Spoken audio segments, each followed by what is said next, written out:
nation's cry, limps and drums, they pierce the sky. In our hearts, brave and bold, freedom's fire will uphold.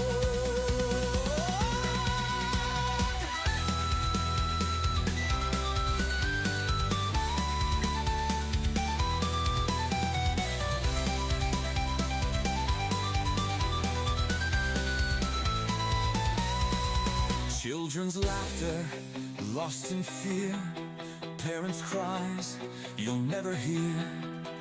We are fighting for their tears, uniting hearts throughout the years. We stand our ground, we won't give in to injustices soaked in sin. Raise your voice for liberty, don't tread on me, don't tread on me.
In shadows deep, where voices cry but none can speak, in halls of whispers secrets keep, we're here to break the silent streak.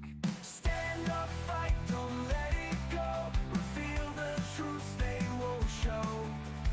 In the darkness light will grow, justice rises, voices flow.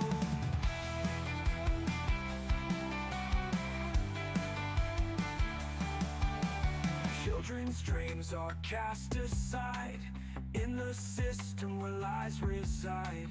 We won't let them run and hide, hearts are strong, we're full of pride. Stand up, fight, don't let it go, reveal the truth they won't show. In the darkness light will grow, justice rises, voices flow.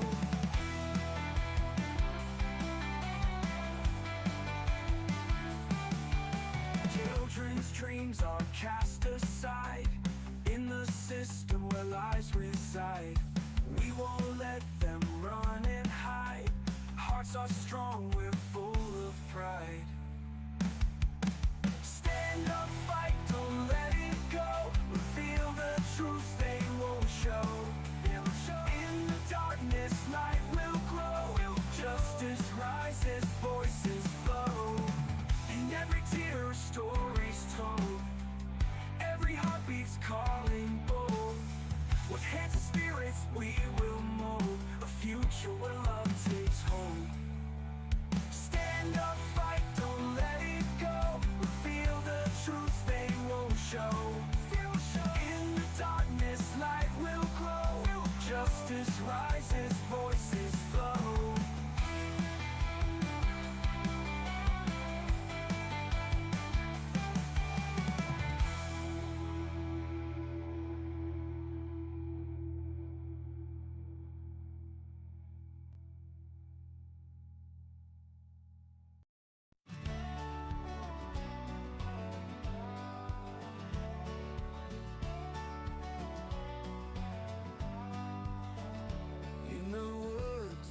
Pine trees sway, lies the truth they've tried to hide away. Broken homes built on cash and lies, children's tears with no goodbyes. City Hall, wrapped in walls so proud, whispers buried beneath the cloud, promised stars that just never shone, kids forgotten and left alone. The Punisher is here to make it right. Vinny's voice will break the night, expose the webs they try to weave. Maine's children need a reason to believe. In the corners where the shadows meet, little souls afraid to speak, guardians with hearts so cold, sell the young for stacks of gold. Dark secrets under moonlit skies, no more hushed or quiet cries. Stand up tall and shine the light, justice calls and we'll unite. The Punisher's here to make it right. Vinny's voice will break the night, expose the webs they try to weave. Maine's children need a reason to believe.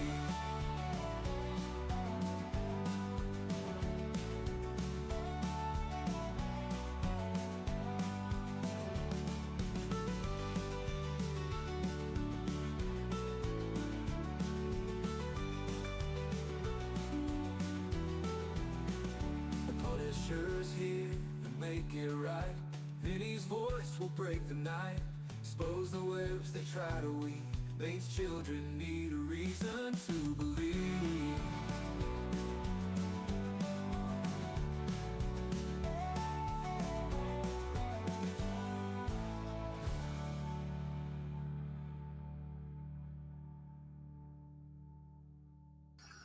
Wow. What's up, everybody? Welcome to Maine Matters. I'm sorry,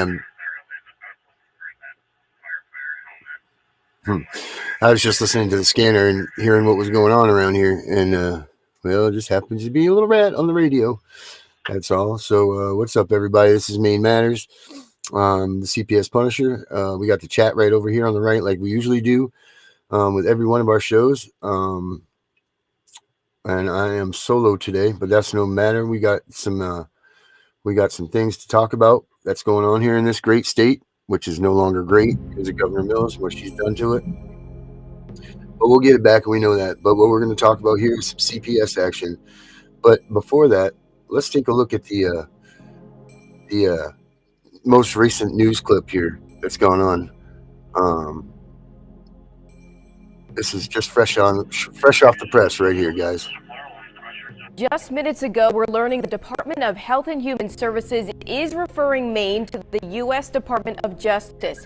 In a post on the social media site X, the Office of Civil Rights says due to Maine's non-compliance with Title IX, they're asking the Justice Department to enforce in court the policy of barring transgender athletes from competing in women's sports. Now, this also comes as the U.S. Department of Education says it's launching an investigation into Maine schools over a transgender policy. They say Maine school districts are allegedly creating, quote, gender plans or supporting students' gender identity, but then not disclosing this information to parents. The federal government says this violates the Family Educational Right Privacy Act, or FERPA, which is a federal privacy law that gives parents the right to inspect and review their children's education records. However, there is a Maine law that protects certain conversations between school counselors and students and keeps this as private, privileged information. An example of this was shown in 2023 when a mother tried to sue a Maine school for encouraging her teen's gender expression, providing a chest binder and using a new name without consulting the parent. But the case was dismissed due to lack of legal claim. She found out when she was helping her child clean her room one day, and from there confronted the school officials, and the school has maintained at all times that no policy was broken by the giving of chest binders or by the calling of her child by different name and different pronouns without ever notifying Miss Levine. Now, her attorney there tells me they are appealing that decision. The Maine Attorney General's office, which represents the Maine Department of Education, still has not released what they'll do about the Title IX investigation, and on this issue, they had no comment. Live in the studio, I'm Kate.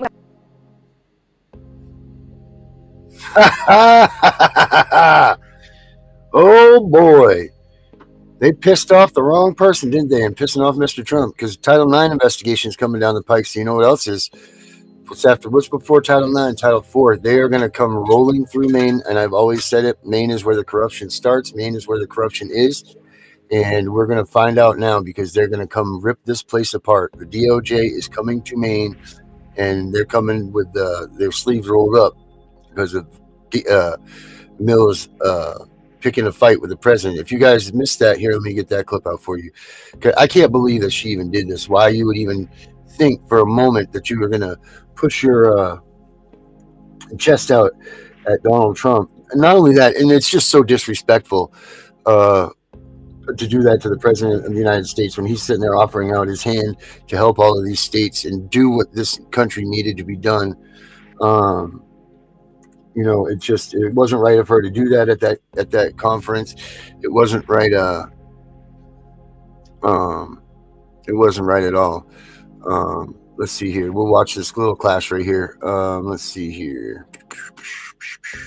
Let me get the best one out here. Boom, boom, boom, boom, boom. All right, so they're all about. Here we go. We'll do this right here.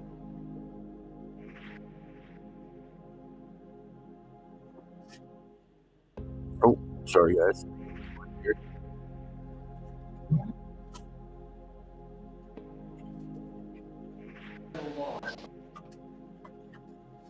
Here we go. The NCAA has complied immediately, by the way. That's good. But I understand Maine.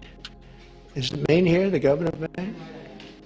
Well, are you not going to comply with it? I'm complying with state and federal laws. We are the federal law. Well, you better do it. You better do it because you're not going to get any federal funding at all if you don't. And by the way, your population, even though it's somewhat liberal, although I did very well there, your population doesn't want men playing in women's sports. So you better comply because otherwise you're not getting any federal funding. See you in court. Every state, good. I'll see you in court. I look forward to that. That should be a real easy one. And enjoy your life after government because I don't think you'll be in elected politics. Every state has a responsibility to comply with Title IX. They have an obligation, a legal obligation, and we'll be enforcing aggressively, and we're going to be protecting our citizens. We're going to protect. So just to end, this administration has been fighting for, I mean, the women, if you watch the Olympics, you had two transition people that were fighting in the women's boxing. They have a women's boxing category, and if you saw that, it was brutal. What happened to the Italian woman was a really good boxer. After one punch, she said, no more. I've never been, it was a left. It was not even it was just a left jab. She got hit so hard, she said, I can't do it. They forced her to go out. No, go out again. You'll do it. Goes out again, gets hit again. No, that's it. She didn't want to die. And it's crazy, but the NCAA has complied immediately, by the way. That's good. But I understand Maine. Is Maine here, the governor of Maine? Well, Yeah, I'm here. are you not going to comply with it? I'm complying with state and federal laws. We are the federal law. Well, you better do it. You better do it because you're not going to get any federal funding at all if you don't. And by the way, your population, even though it's somewhat liberal, although I did very well there, your population doesn't want men playing in women's sports. So you better comply because otherwise you're not getting any federal funding. See you in court. Every state, good. I'll see you in court. I look forward to that. That should be a really easy one. I mean, man, come on. That's some crap. What is she thinking sitting there and bombing on the president of the United States? So rude. I mean, that was just, even if you take away what it was even all about, it's just damn rude. I mean, she has no couth as far as governors and that all goes. She has none whatsoever. None. That'll be an easy one. But now she started this war. You know, she started this freaking straight up war with Donald Trump and his administration, and you're going to get what you deserve, Mills. You're going to get what is going to happen here. Because now you got Donald Trump demanding an apology, and I mean, I don't blame the guy, right? Would you blame the president of the United States for being rudely interrupted and rudely spoken to like that? I mean, how could you not? How could you possibly not expect him to ask for an apology?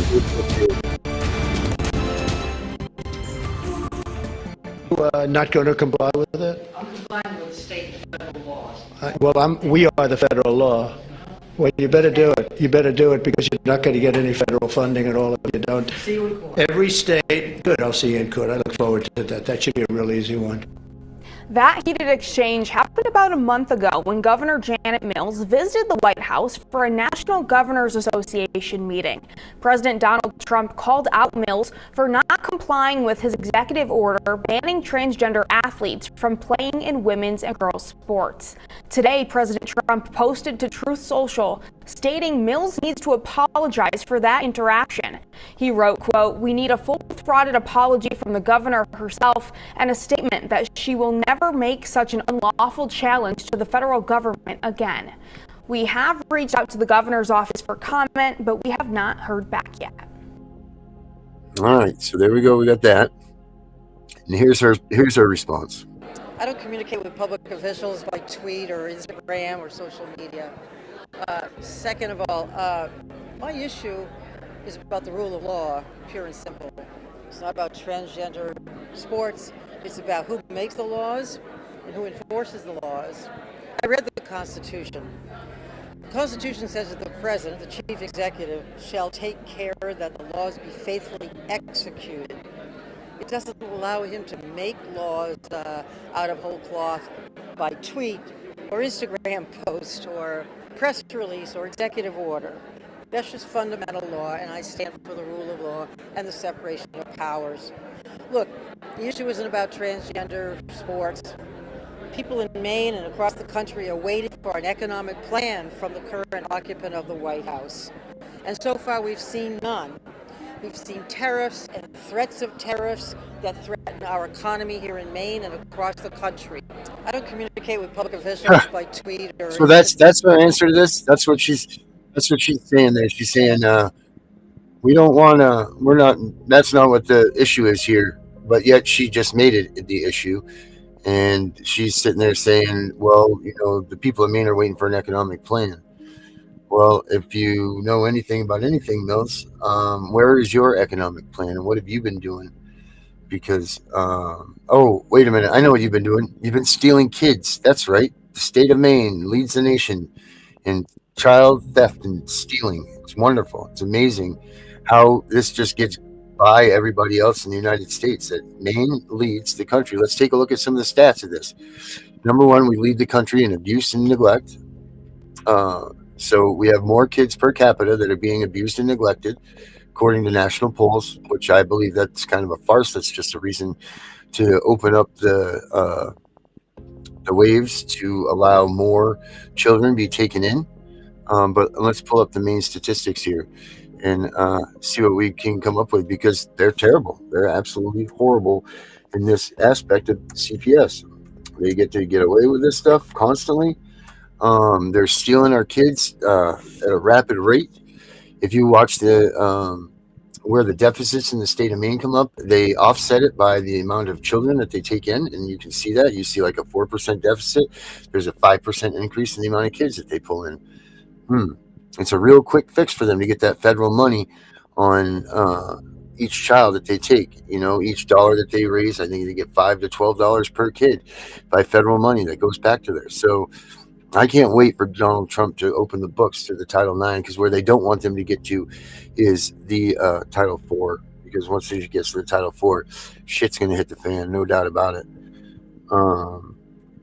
Let's see here. That's for the kids. For foster care. All right, let's take a look here.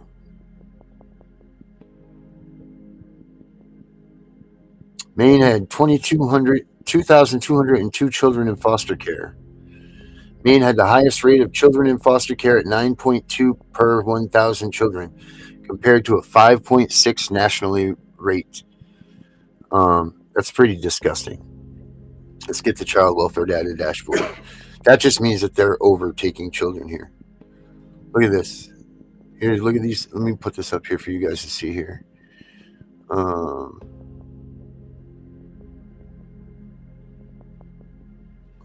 Let's see. Child welfare dashboard.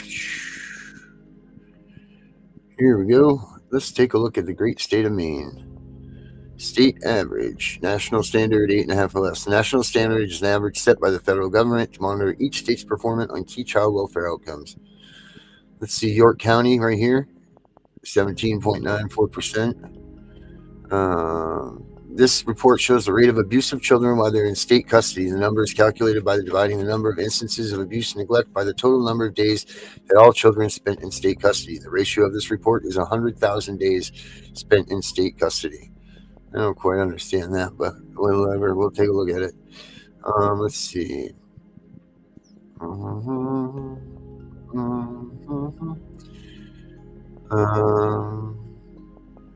Well, I mean, here we see the whole state, Aroostook County. I would think that you click these and they give us something, but they're not. I don't know what these little red diamonds mean. Let's see. That's the state average. Okay, over the state. Total number of substantiated or indicated reports maltreatment by during the time period. Denominator of the children in the state custody during a 12-month period. The total number of days that these children were in the state custody as of the end of the 12-month period. So substantiated, finding substantiated abuse and neglect, sometimes referred to as founded, means that the Child Protective Services Agency believes that a high severity incident of child abuse or neglect as defined by the state law has happened.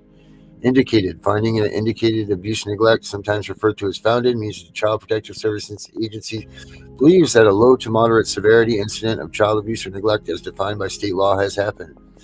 State custody means when a court finds that it is no longer safe for a child to remain in their home, judge may order the removal of the child and transfer custody to the state.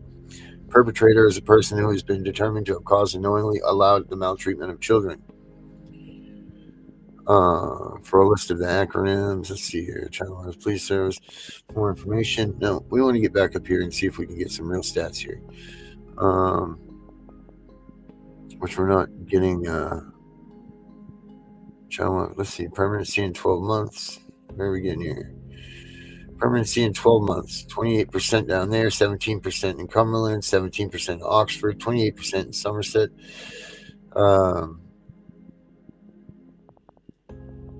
So they had 68. Okay, here we go. Got them over here. You know, York County doesn't show its numbers. That's nice.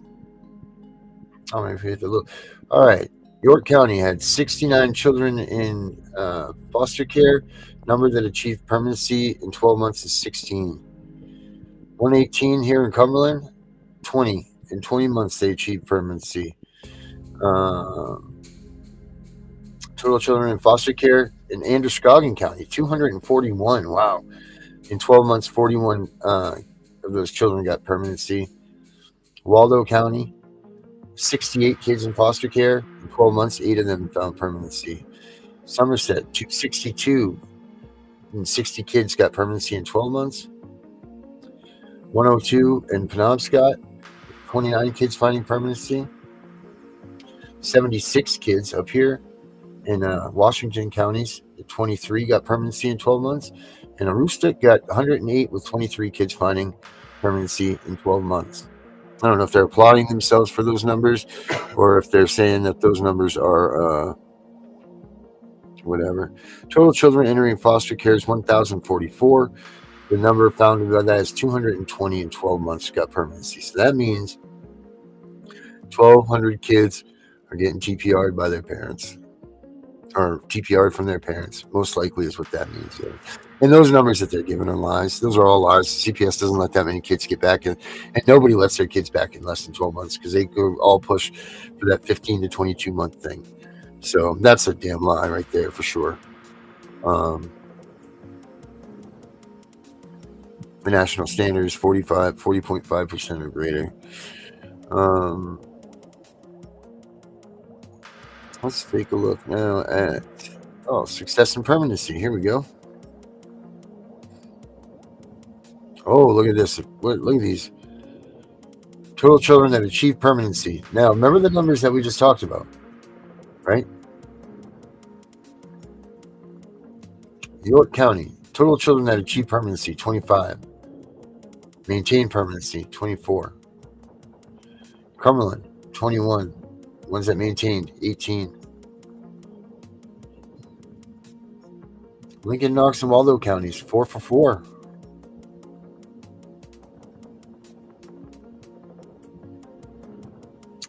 46 got permanency, 41 maintained it.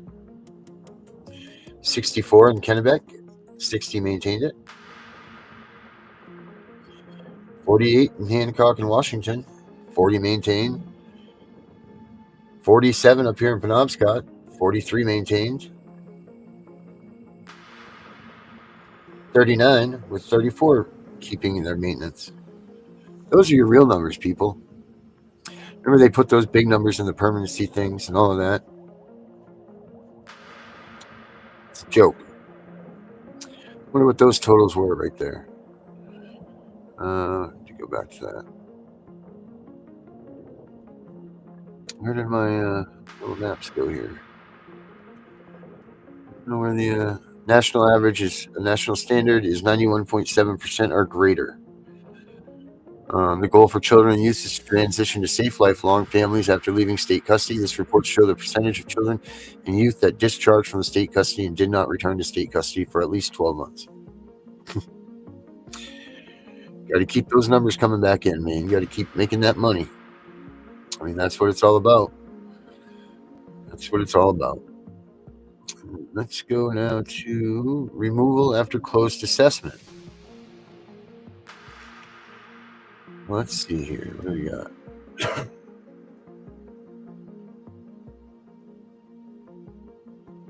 Total assessments closed with no findings, 77. 2 removals. 90 assessments with no finding.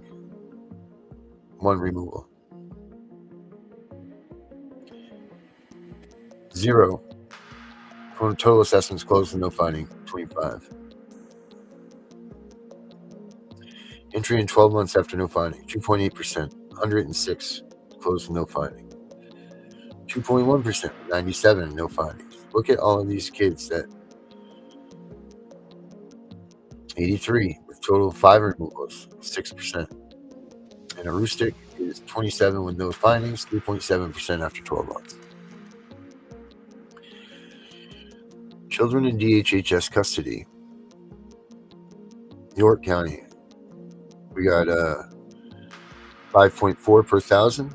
208 children of York County are there. 289 in Cumberland. That's 5.5. 338 in Androscoggin. That's 15.1. Got 140 in Oxford. That's 13.3 per thousand. We got 260 in Kennebec County. That's 11.2. We got 111 in Waldo. That's 15.6. Knox County got 55 kids, 8.3 per thousand. We got Hancock County getting 104 children. That's 11.9% per thousand. Washington is 55 with 8.6 per thousand. Penobscot's 268 with 9.9 per thousand. Piscataquis 29 children, 10.6 per thousand. Somerset 187 with 20.3 per thousand. And then up there in Aroostook, we got 219 in possession and 18.2 per thousand.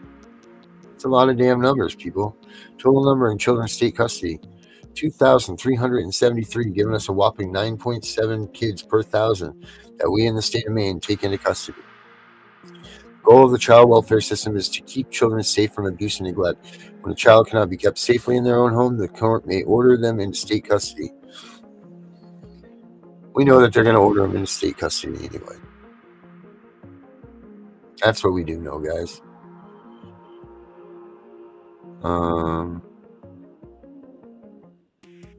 Child welfare and care subsidies, improvements and initiatives.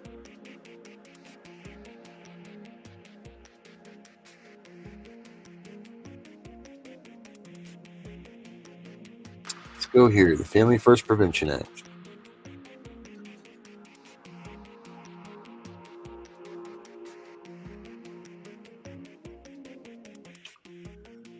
Developing a statewide prevention plan that incorporates building system and collaborations to support healthy and safe families and communities. The Family First Prevention Service Act was signed into law as part of the Federal Bipartisan Budget Act on February 9, 2018. This act reforms the federal child welfare financing streams, Title 4E and Title 4B of the Social Security Act to provide services to families, children who are at risk of entering child welfare system. The bill aims to prevent children from entering foster care by allowing states to target their existing federal resources into an array of prevention, early intervention services to keep children safe, strengthen families, and reduce the need for foster care whenever it's safe to do so. Also seeks to improve the well-being of children already in foster care by reducing placement of children in group care settings and enhancing quality of care program and residential treatment. Does that number seem like they reflect that?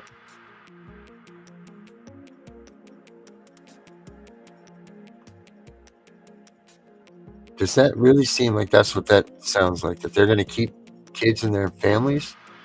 Maintaining a family prevention plan for children to remain safely at their home or live with a kinship caregiver. A plan which will outline the evidence-based trauma-informed services and provided. Increasing evidence-based prevention services, including substance use treatment, in-home skills-based parenting and treatment establishing qualified residential treatment program standards for Maine's residential programs to enhance trauma-informed treatment. Yet they caused the trauma when they removed the kids out of their homes. This makes no sense. They're backwards. They're absolutely backwards, and this is disgusting. Makes me sick. It makes me want to show the video that I made for when they came and they took my daughter here out of the state of Maine, because this was not what the numbers were. They certainly don't try to keep your kids at home. They certainly aren't trying to keep everybody together as a family unit here. They are not doing any of this stuff in the state of Maine. None of it. And these numbers prove it.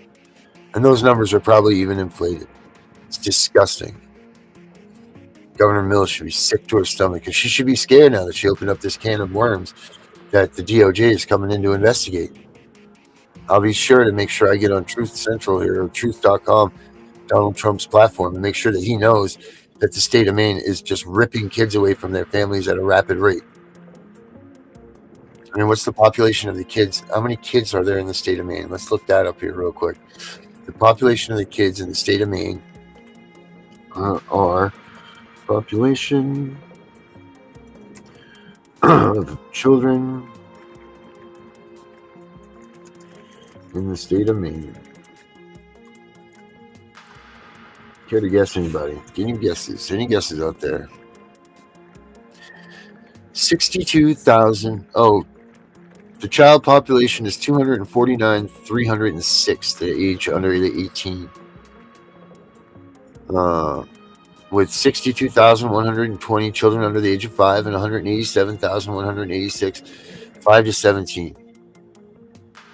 So, does anybody care to guess which kids they're probably targeting here that go into foster care?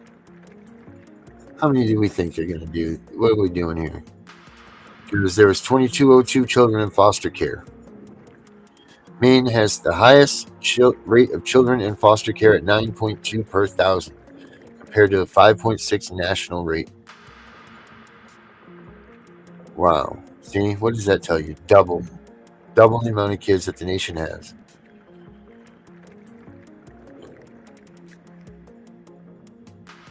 Oh, it's disgusting.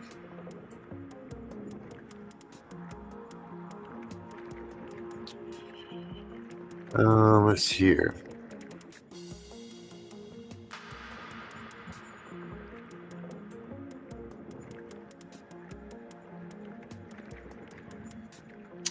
Well, here's some numbers first, guys. I know that this isn't what's up, Tamil?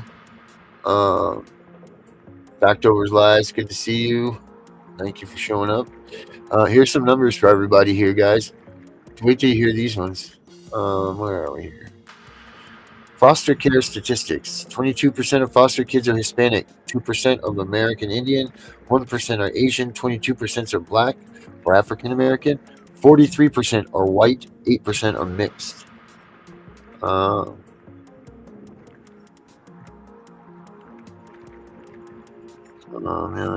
Delaware has the fewest kids in care with 427. Unfortunately, in some cases, foster kids age out of foster care. In other words, they aren't reunited with their family. Over 19,000 children age out of foster care as recently as 2021. Between 31 and 46% of youth existing foster care will end up homeless by the age of 26. 1 out of every 2 foster kids who age out of the system will have some form of gainful employment by the age of 24. The goal of foster care is to reunite children with their families. Here are some stats that the length of foster care provided by the AFCARS report. 4% stay for less than a month, 19% stay for 1 to 5 months, 19% for 6 to 11, 14 by 12 to 17, 12% for 18 to 23 months, 9% for 3 to 4 years, or 9% for 24 to 29 months, 6% for 30 to 35, 12% stay for 3 to 4 years, 6% for 5 years. It says the average is 21 months. There are 54,240,000 children adopted from foster care in 2021.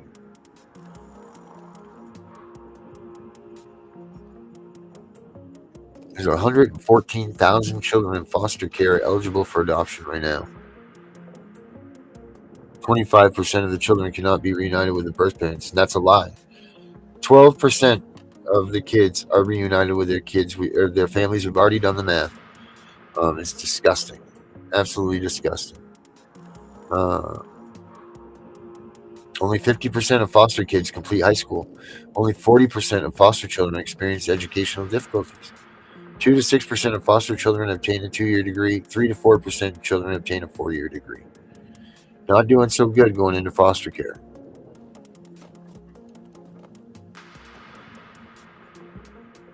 Not doing good going into foster care at all.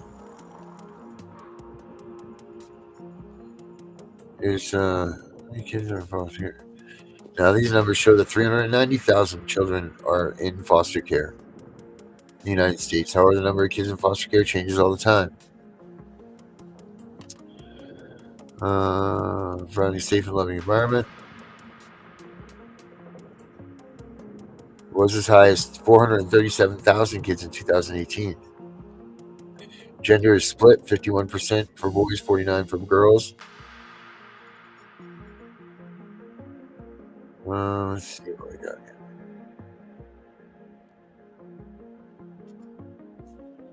State mental health. Around 41% of children get some sort of mental health diagnosis. Around 90% of the children in care experience trauma in their lifetime. Imagine that, you assholes. They experience trauma because you ripped them out of their homes. That's what's going on there. Kids in foster care are 3 times more likely to have an ADHD diagnosis, fill them full of the meds, and children in care are twice as likely to have developmental delays. Imagine that. This is all the numbers. This is ridiculous. 54,000 kids were adopted in 2021. But that's funny because, so out of 54,000, and there's over 400,000, that leaves 350,000 just in rounded numbers. Where are the freaking kids, people? Where are the kids? That's what I want to know.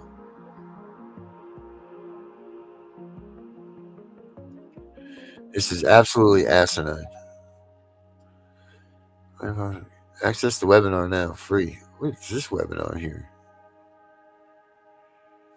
Watch webinar to get step-by-step guidance to becoming a parent. Oh, okay, sure. Let's take a look at this. Watch now and get my questions answered. Heck, why not? Oh, this is good for a show, man. This one's good. Maybe some other day we can do this. You guys want to see this for the first couple of minutes? Let's take a look here. What's up, everybody? Thanks for coming in. Can you guys believe these numbers? Isn't this disgusting? This is absolutely asinine. I cannot believe that the state of Maine is leading the nation in this stuff. Makes you sick. Check this out. Ready, guys? Watch this. Thank you so much for joining us for our foster parent information session for Mentor Foster Care. My name is Nikki Chenefil-Pierre. I'm our family development recruitment manager. So essentially, my role is to talk to you, to talk to people that are interested in starting their foster care journeys. And my team and I help you take that first initial step.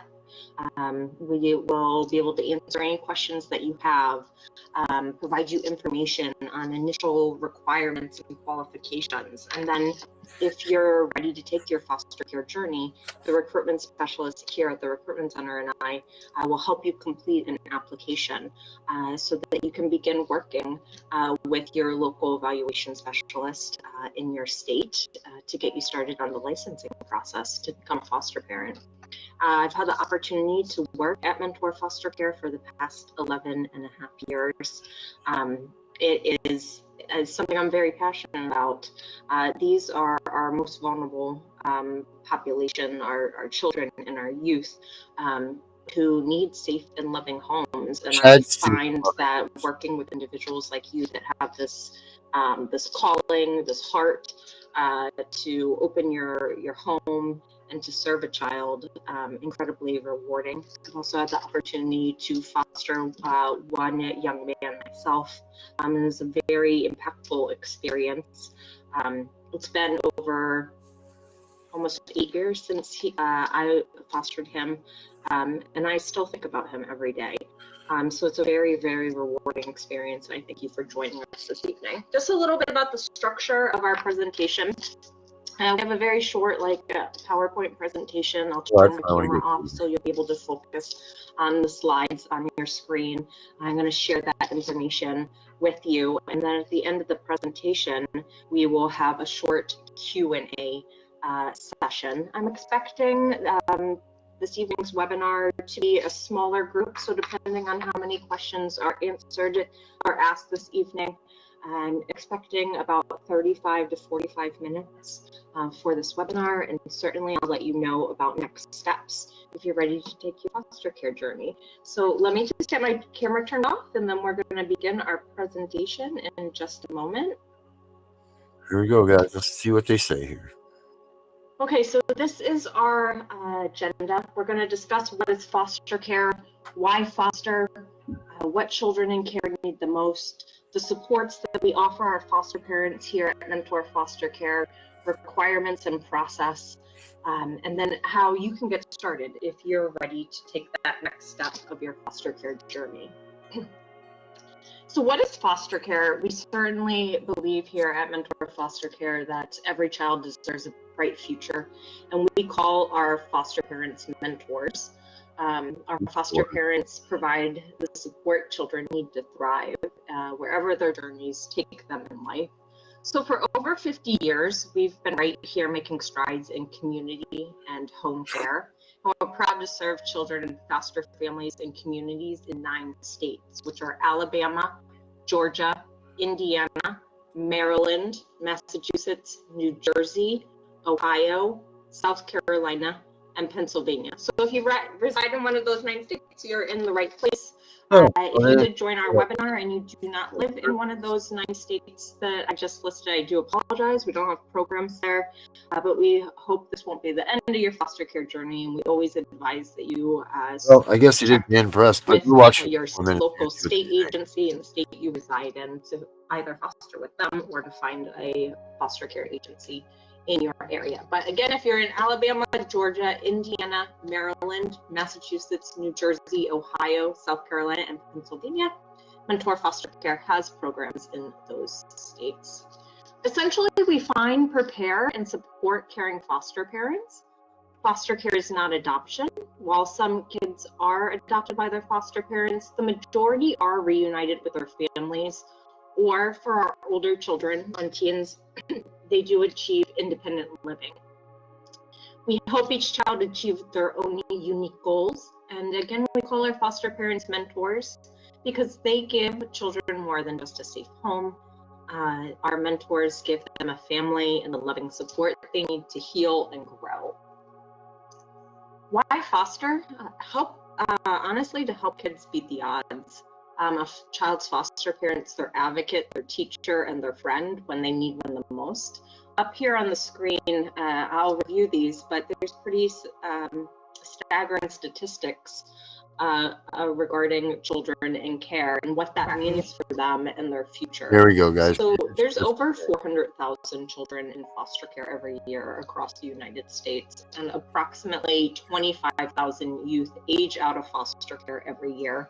And given those facts, again, not surprising, but within 4 years of aging out, 70% will be on government assistance, 70%. 50% will be unemployed, 50% will experience homelessness, 25% will not have completed high school, and less than 12% will ever earn their college degree. Less than 12% of the We kids really that believe that when a ever, child in care has a supportive and loving foster parent, we can really agree. help provide them the best foundation for their future so that we can improve on some of the outcomes and so they can have more positive future experiences. So children in foster care, they're going to face challenges that their peers do not, and they really need support of caring adults to reach their dreams. All children deserve a safe and loving home with family and friends to lean and guide them, and essentially you can be that person for a child in need. Children in care don't need you to be perfect. Honestly, what they need is the support of their foster parent, someone like you, that can help them reach their full potential. There's certainly a critical need for foster homes across all the 9 states that we provide services in, but also across all of the United States. There's certainly a foster care crisis. The simple truth is that there are more children in care than there are foster homes. Video we're talking about. So, certainly our plea is, if you can foster, you're interested in fostering, let us help you take that next step and really partner with you to so that you can provide a home for a child in need. Right now, there is a critical need for foster homes that can serve older children and teenagers, as well as sibling groups. And as a therapeutic foster care agency, which that is what Mentor is, we need foster homes that can serve children with medical needs as well as behavioral challenges.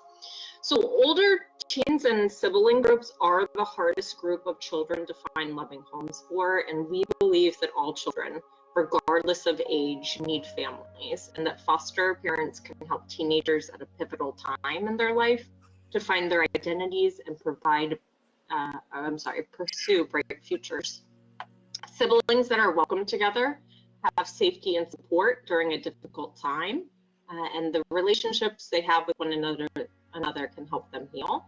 Yeah, but children with medical needs, we all know that they rarely extra help sometimes, but do thrive best in family settings like any other child.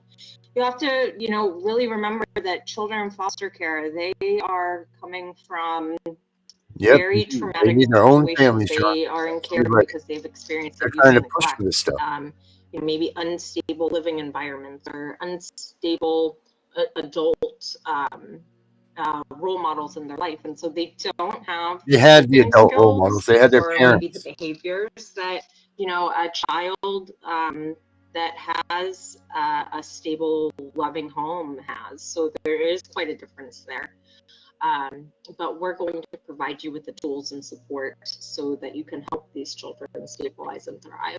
They're going to teach them how to when homes are not found in a child's community, the simple truth is that children are either sent to foster homes hours away from their home communities, or, even more kind of disturbing is that children in foster care may have to sleep in hotels or in offices until a foster home is available, which again, or their offices or some of their other places that they put them in. It's disgusting. If you have no places to put these kids, and stop taking them away from their home. A little bit about our matching process.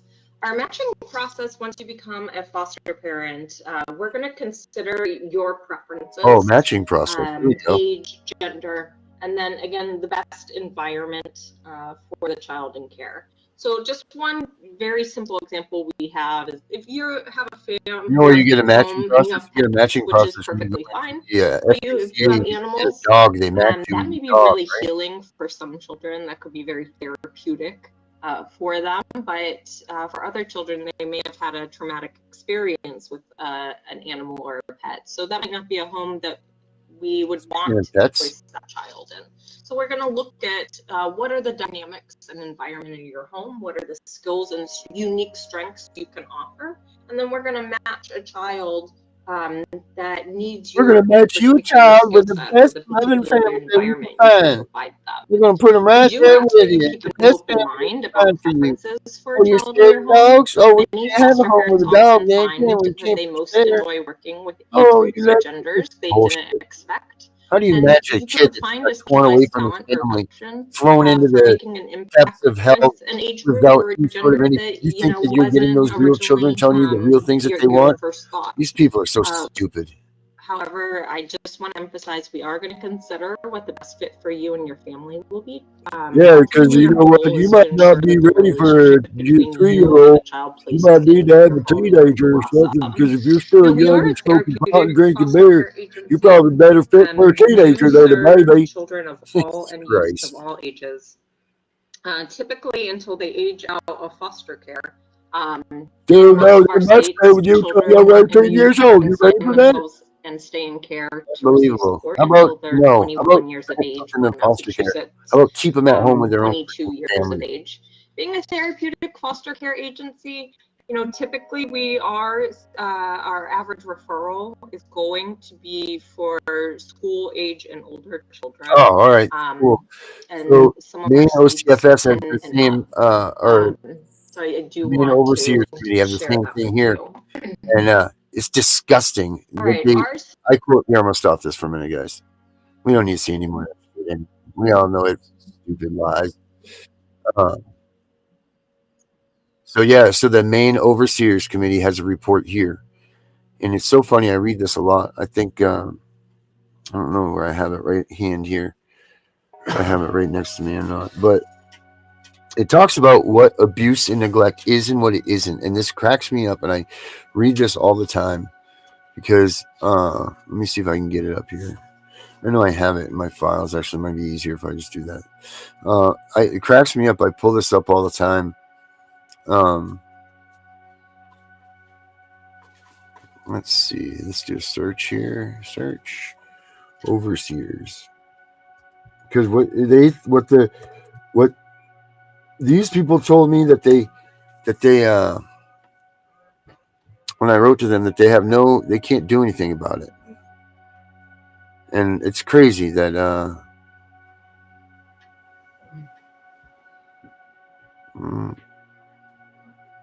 overseers report Maine overseers report. Maine overseers report. Come on, where the hell is this? I don't know. Anyway, it comes up with this whole thing. Talks about the that's my writ of mandamus. That's my writ of mandamus that I wrote. It talks about how the state of Maine, what is abuse and neglect, and it says certain degrees of abuse, like spanking and stuff like that. That's not abuse or neglect. Substance use that doesn't directly affect the kid. That's not abuse or neglect. Let me think. What else was it? Domestic violence situations that aren't taking place around the kid. Those are not abuse and neglect. And then I forget there's one more. But my point is, they're out of control. These people are out of control with what they're doing, and what they're saying is abuse and neglect. There are so many studies out there that state that the kids are better off, even if they are in an abusive home situation, they're better off being with their real family than with a foster family or being put into care by the state. That's the stats, man. That's the truth and the facts. There's a study that I try to go to. I recommend everybody look at this. It's called study of harm. The harm of removal is the name of the study. I recommend everybody take a peek of it. Actually, you know what I'm going to do? I'll pull it up right here, and I'll put this in the chat for you guys, because I think everybody needs to weaponize themselves with this report. This is one of the most important pieces of information that you guys will ever have in your arsenal, because it tells you exactly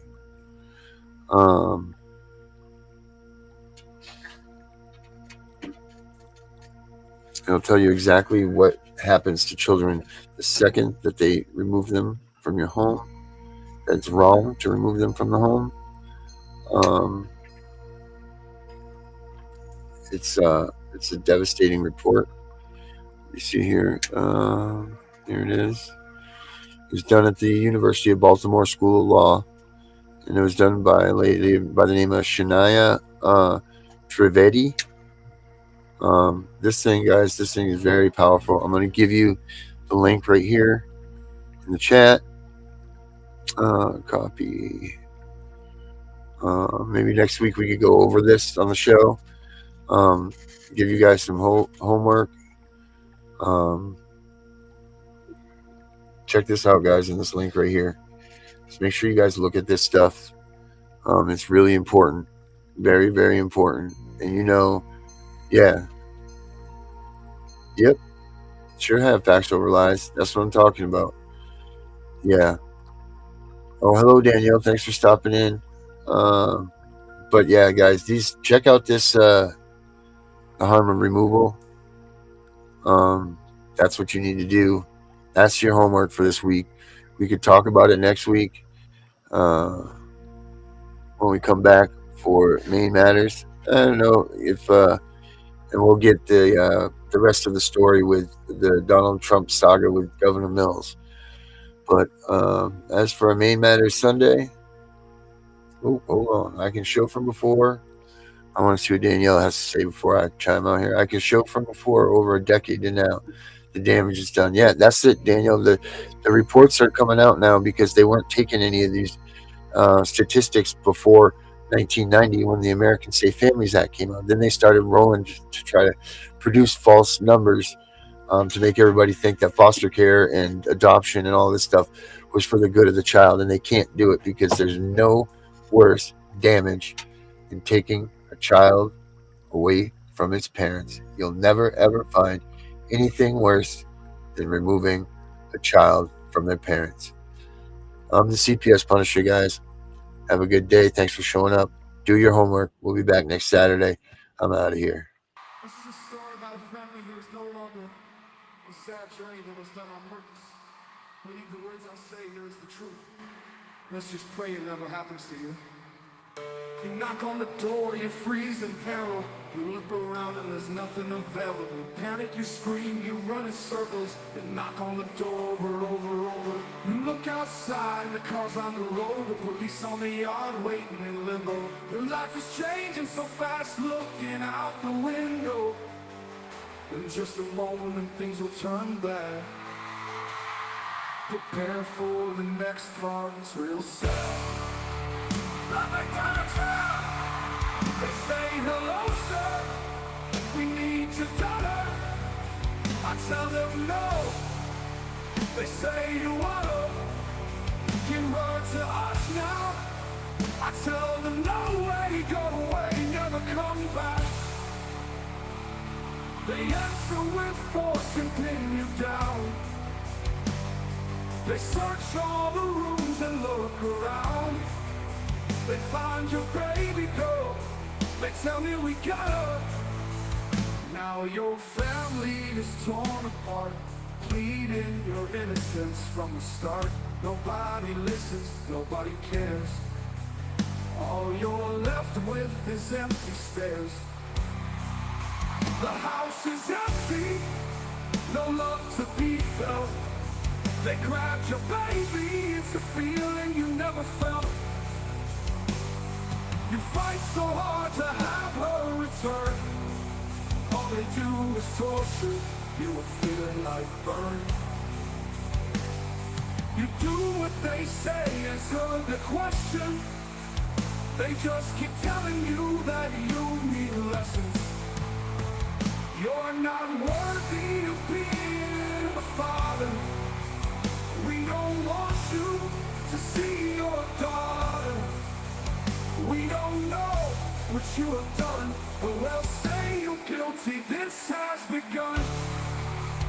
We're taking your heart, your soul. You'll be alone now as you grow old. You are gonna wait and die. No one will be there to cry. All by yourself, you can't do a thing. No one wants you around. No one believes you did nothing wrong. You gave your best fight. There was nothing you could do. I'll always remember the lonely December that took my heart out for nothing. There was no reason for what was done. No one listened, not one. As I lay dying on this bed, my visions are you running through my head. I'm sorry for nothing. I didn't do enough. I thought about you always. I didn't do enough. One day I'll be with you again, living in a world that you are in. Maybe that time I'll do it right. I'll be able to say goodnight. But for now, this life is over. There will be no more pain. I won't miss you in shame. I don't have to play this game. The unfair life that I was living, it's no memory. Hope you can be forgiven. I had it all once. They took it all away.